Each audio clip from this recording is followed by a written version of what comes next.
take the blue pill. The story ends. You wake up and believe whatever you want to believe.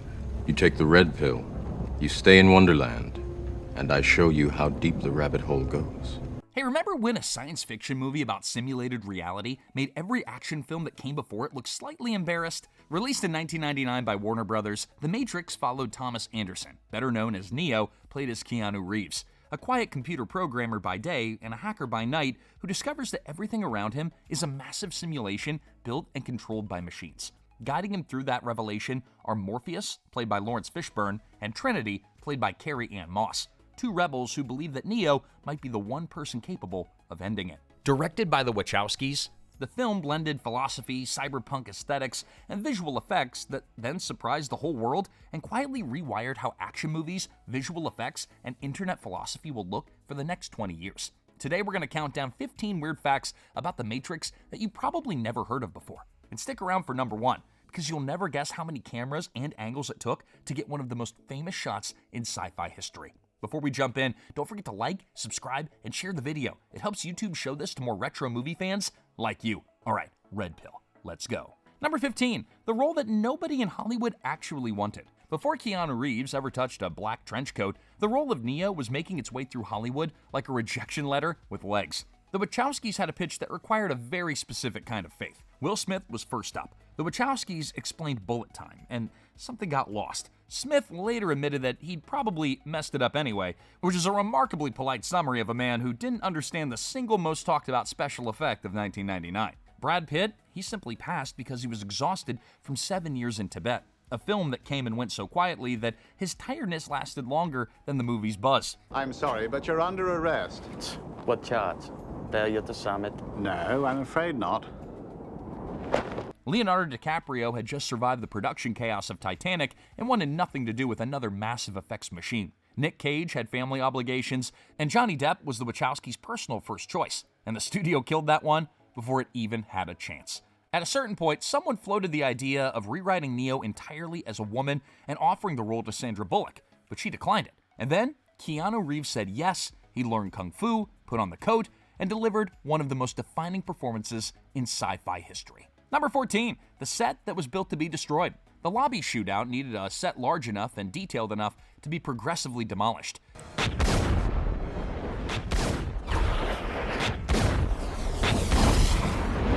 And the production planned every inch of that demolition before a single camera rolled. The production built a massive custom lobby from scratch. Marble floors, stone columns, tiled walls, most of it constructed with real materials rather than foam stand-ins, specifically because real materials collapse, crumble, and behave like actual debris when you shoot them.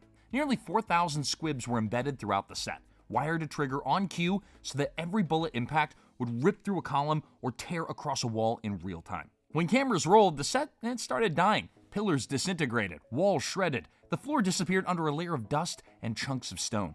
Resetting between takes meant partial reconstruction, which is why the production planned the sequence so meticulously before anyone fired a single blank. Every mistake didn't just cost a take, it cost time that they'd already spent rebuilding. The detail that made it into the final cut anyway, after the shooting stops and the dust begins to settle, a chunk of marble pillar breaks off and hits the floor. It was completely unplanned. The set was simply coming apart on its own timeline. The filmmakers watched it happen and just left it in. A building that had just absorbed 4,000 squibs was allowed to editorialize. And what it had to say made the final cut of one of the most celebrated action sequences of the decade. Number 13, 4 months of training that beat the cast half to death. Yuen didn't want the job. The legendary Hong Kong fight choreographer behind Drunken Master had no interest in flying to Australia to babysit Hollywood actors through action sequences. So he made demands that he figured would end the conversation, a substantial fee and a requirement that the entire cast would train in martial arts for 4 months before a single camera rolled. Warner Brothers said yes without blinking. Suddenly, Keanu Reeves, Carrie-Anne Moss, and Laurence Fishburne were reporting to what the cast quietly referred to as Kung Fu School, 9 to 5, every day, stretching and wire work and fight choreography until their bodies had no remaining opinions about anything. Reeves was coming off a major spinal surgery that had been causing partial paralysis in his legs. He spent weeks training in a neck brace, working around the injury as carefully as possible, which is the direct reason that Neo throws far more punches than kicks throughout the first film. Moss twisted her ankle pretty badly during the opening rooftop chase and said nothing. She wrapped it kept filming, and performed the rest of her action sequences on a damaged ankle because she was convinced that reporting the injury could get her replaced. And given how close Trinity had come to being cast differently, that instinct, it wasn't entirely irrational. But more on that next. Wu Ping's demands were designed to scare the production off, but instead, they produced a cast that could actually fight. Number 12. Trinity had some very famous almost faces. Now, Carrie-Anne Moss owned that opening scene so completely that it's hard to picture anyone else in that coat.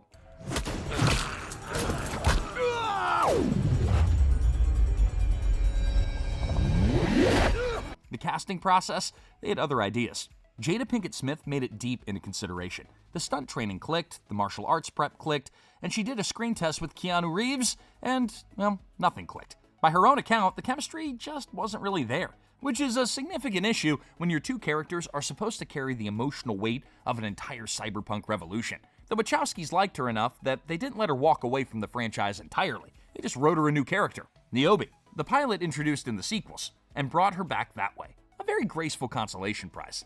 Janet Jackson was also a serious contender. At the time, she was in the middle of a massive concert tour, and the filming schedule simply didn't align. So one of the biggest pop stars on the planet came that close to spending 6 months learning wire fu in Australia. But instead, Carrie-Anne Moss got the role. A relatively unknown actress who walked into that audition, did something the producers hadn't seen yet, and walked out as Trinity. The Wachowskis spent months looking for the right person to stand next to Neo. The right person had been available the whole time. Number 11, they spent the entire test budget on 10 minutes. Warner Brothers, they didn't hand the Wachowskis a blank check. The studio approved roughly $10 million, enough to get started, and a very clear message that they need to see results before anyone signed off on the rest. The Wachowskis took that $10 million and spent nearly all of it on the first 10 minutes of the film. The opening, Trinity fighting her way out of a hotel, kicking a cop across a room, sprinting across rooftops with agents on her heels. That sequence absorbed almost the entire test budget because it had to. Everything had to work together while looking convincing. Custom camera rigs, training for the cast, the technical groundwork to make bullet time function as an actual filmmaking tool rather than just a theory on a storyboard. So they screened the finished sequence for Warner Brothers executives, and the response was immediate. The remaining budget got approved, eventually bringing the total north of $60 million. The entire film's financial future rode on 10 minutes of footage. And those 10 minutes delivered so completely that the conversation was essentially over before anyone finished their coffee. Number 10. The code running in the simulation is actually a dinner menu. The digital rain is one of the most recognizable images in modern cinema. Hurry.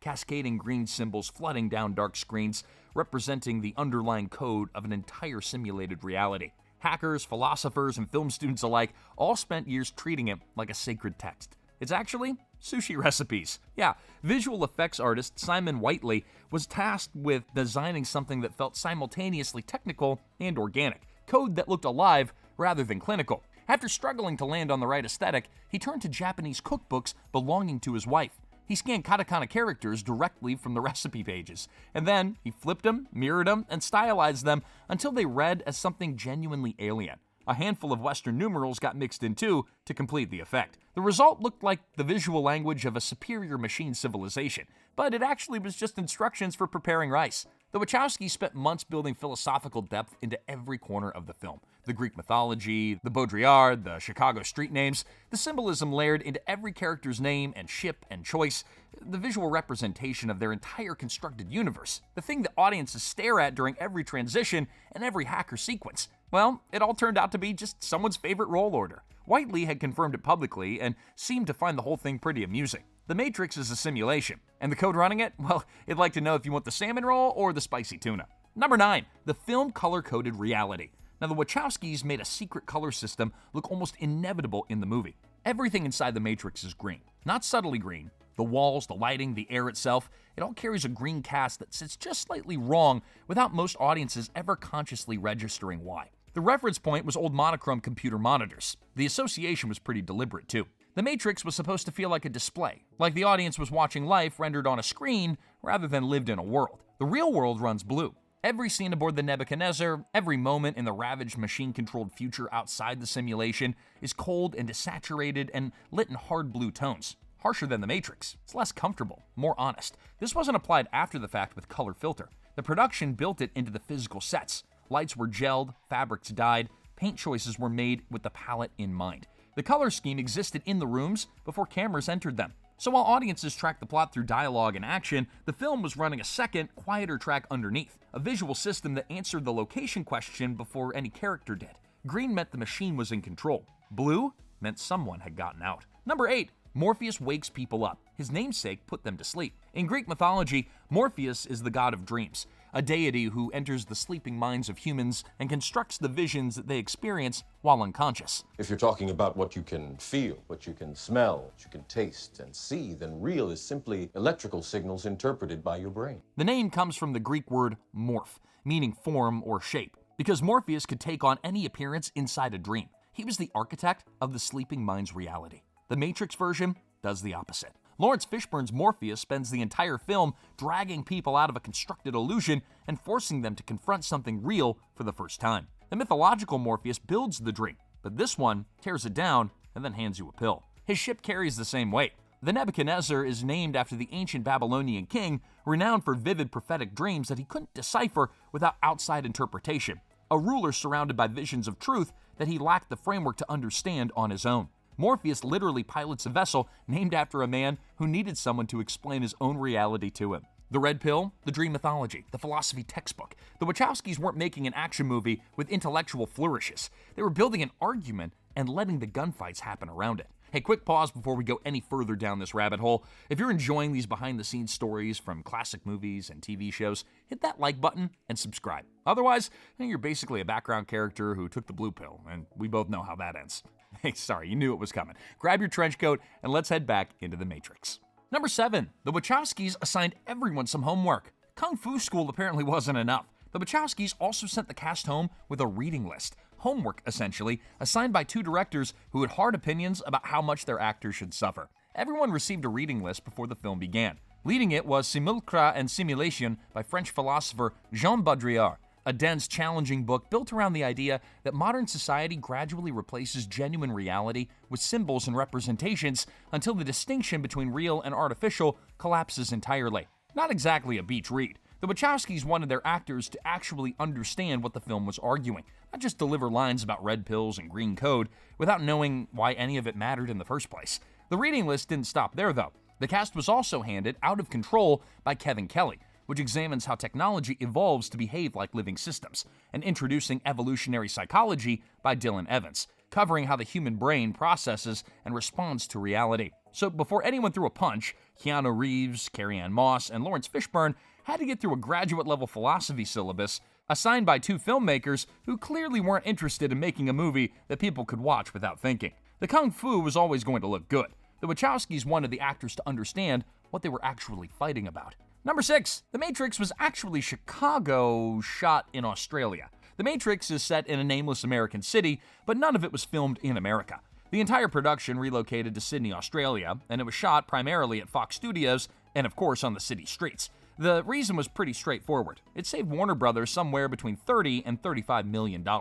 For a studio still quietly nervous about funding a cyberpunk film built around simulated reality and downloaded kung fu, trimming $30 million off the budget made the whole gamble feel a little more manageable. The Wachowskis weren't entirely willing to let the geography go, though. They seeded the film with references to their hometown of Chicago. Street signs referencing Wabash, Lake Franklin, Erie, and the Loop appear throughout the movie, quietly insisting that the Matrix was actually Chicago, even while the cameras were pointed at Sydney sidewalks. The production worked carefully to keep distinctly Australian landmarks out of frame, so no Opera House, no Harbour Bridge, nothing that couldn't pass for an anonymous American block. Sharp-eyed viewers have spotted the occasional tell, like cars parked on the wrong side of the street for American traffic. Subtle architectural details, too, that don't quite match. A city that's buried inside a simulation, but secretly mapped like Chicago, yet filmed in Australia. Layers within layers. It sounds like the Matrix in a matrix of a matrix. Whoa. Number 5. The execs needed pictures to keep up. Warner Brothers executives had been pitched a lot of movies, but they had not been pitched this movie. And it showed. The Wachowskis quickly realized that describing simulated realities and frozen time camera work to a conference room full of studio suits was going nowhere fast. So they did what any reasonable filmmaker would do when words fail. They hired comic artists Jeff Darrow and Steve Scrossi to draw the entire film, shot by shot, fight by fight, explosion by explosion. Nearly 600 pages worth. A stack of drawings the size of a phone book, turned into a pitch that executives could actually follow without their eyes glazing over. During that presentation, one Wachowski narrated while the other provided sound effects. Two filmmakers, a room full of suits, slowly realizing that they had no choice but to greenlight this thing. And it worked. The wilder detail, though, is that many of those panels ended up matching the finished film almost frame for frame. The Wachowskis didn't come in hoping to sell a vision. They came in having it already built, in a format that nobody could misread, even the suits. Number 4, the nose wipe Keanu snuck in for Bruce Lee. The dojo sequence is where Neo stops being a confused office worker who just had a very bad week and starts looking like someone who actually might survive the rest of the film. Morpheus has been throwing him around the room, and then something shifts.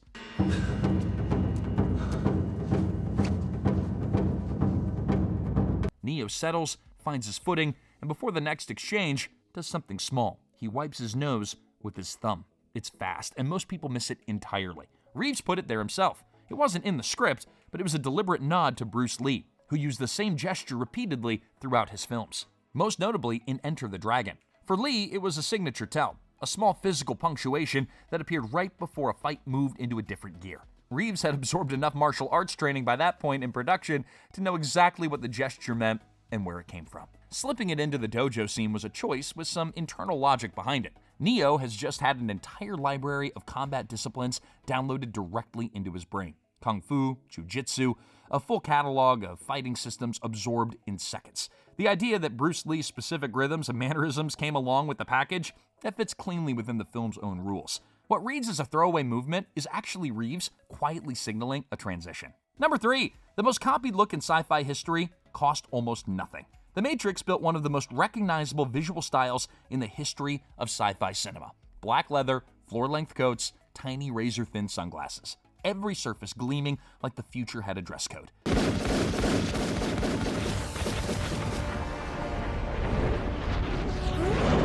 The film practically invented an aesthetic that cosplayers, fashion designers, and Halloween regulars are still borrowing 25 years later. Costume designer Kim Barrett pulled most of it off on a shoestring. Trinity's suit, the one that Carrie-Anne Moss wore through the opening chase, the lobby shootout, and basically every action sequence in the film, that wasn't actually leather. It was PVC vinyl, a fraction of the cost. Chosen specifically because it photographed with the same glossy, almost liquid sheen that Barrett wanted. The goal was a figure that looked like she belonged inside a digital world. The material that got her there, it was the same stuff used for budget raincoats. Neo's coat was wool blend, lightweight, inexpensive, and selected because it moved well during fight sequences and wire work. The fabric caught air and flared dramatically in ways that heavier materials just wouldn't. And the sunglasses were the one area where corners couldn't be cut. Each pair was custom fitted to the individual actor's face so they would stay in place during stunts without sliding or breaking. Everything else was improvised, substituted, or just sourced cheap. The Matrix looked like the future, and the future, it turns out, was on a budget. Number 2, the pod scene almost froze someone solid. The pod scene, Neo floating in a slimy human battery chamber, pale and hollow-eyed, freshly unplugged from everything he thought was real, it looked deeply unpleasant on screen, and the early stunt tests were worse. The liquid in the pod was water mixed with thick gel to give it that viscous, biological look that the filmmakers wanted. Now, on camera, it looked exactly right, but on a human body, it pulled heat away so fast that a stunt performer developed hypothermia in under 8 minutes. The production fixed it before Reeves ever climbed in. They heated the liquid, they switched the slime to a corn syrup-based gel so it would photograph the same without, the whole hypothermia situation. Reeves also spent weeks preparing for that scene specifically. He dropped about 15 pounds and shaved his entire body so Neo would read as genuinely wasted. Someone who never used his muscles, never saw sunlight, never had been anything but cargo. The physical transformation was meticulous. And then, after all that prep, the actual ejection from the pod was a water slide. The crew built a full-scale tube system, and Reeves rode it straight down into a tank. The most philosophically loaded moment in the film, a man violently freed from a lifetime of illusion, was filmed by pointing a camera at the world's least enjoyable water park attraction. How about that? Number 1, one shot, 120 cameras. The Wachowskis needed a camera technique that had never been attempted at that scale. Bullet time required 120 still cameras arranged in a complete circle around the action. Not film cameras, still cameras. Each positioned at a slightly different angle, each pointed at the same subject. They fired in rapid succession, capturing thousands of individual images of the same frozen movement from incrementally shifting positions. Those images were then assembled digitally into a single continuous shot. producing the illusion of a camera flying freely through a moment where time had stopped. Now, to perform inside that circle, the actor worked on wire rigs that held them in positions that no human body sustains naturally. The shot of Reeves bending backward while the camera sweeps around him is a man suspended by cables, holding an impossible angle and surrounded by a ring of cameras firing in sequence. The grace of it required significant infrastructure just to make it look effortless. The effect worked so completely that Hollywood spent the next several years unsuccessfully copying it. Every action movie that came after The Matrix tried bullet time at least once. Most of them demonstrated primarily that the technique required more than just pointing a lot of cameras at something. And there you have it, guys. 15 weird and wild facts about The Matrix. Which one hit you the most? Drop it in the comments, and hey, share this with someone who still owns a trench coat from like 1999. And don't forget to like, subscribe, and ring that bell. And until next time, free your mind. And this is Remember When.